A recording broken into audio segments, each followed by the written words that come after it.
So this patient also was thought of as a potentially good venous sinus stenting candidate and got a cerebral angiogram, venogram, which you can see here, which is a nice correlate with the MRV imaging that the patient got that I showed you just earlier, where you can see that the dominant right transverse and sigmoid sinus here, you can see that really focal, severe short segment stenosis. So exactly what we saw in the MRV imaging. So it's nice to see that correlate on the cerebral angiogram study that was done here. This is the frontal view, and this is the lateral view. And so actually, just to quickly go back, they did a pressure monitoring there, saw that there was definitely a significant pressure gradient between the proximal aspect and distal to the site of the stenosis. And so was an appropriate venous sinus stenting candidate. The stent was placed. You can see here a nice frontal image here, and you can see it's related nice, robust flow.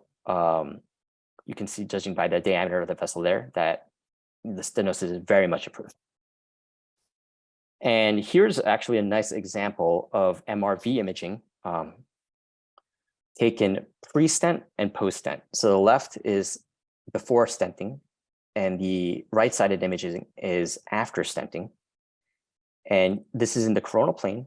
You can see that the patient's right transverse sigmoid junction is on the left side of the image, and the arrow is pointing here towards what I want to draw your attention to, the more curvilinear appearance of that bright signal right here. That's actually the very severely stenotic right transverse sigmoid junction.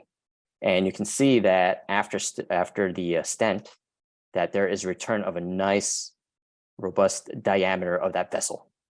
Just keep in mind, whenever you do MRV imaging after stents, some of the signal can be lost. So you'll notice that there is a little bit of decrease in the actual quality of the signal because of the stent itself.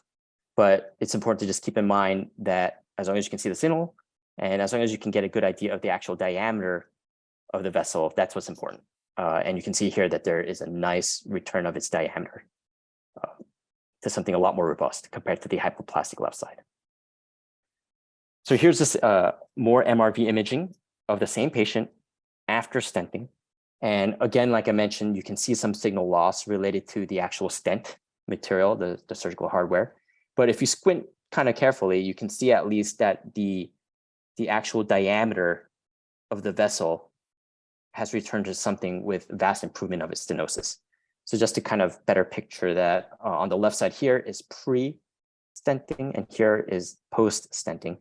So here again on the pre-stenting, you can see that it really tapers to something very narrow. But here, even through that signal loss, if you squint a little carefully, you can see that the diameter of the actual vessel is much, much better, where the arrow is pointing to.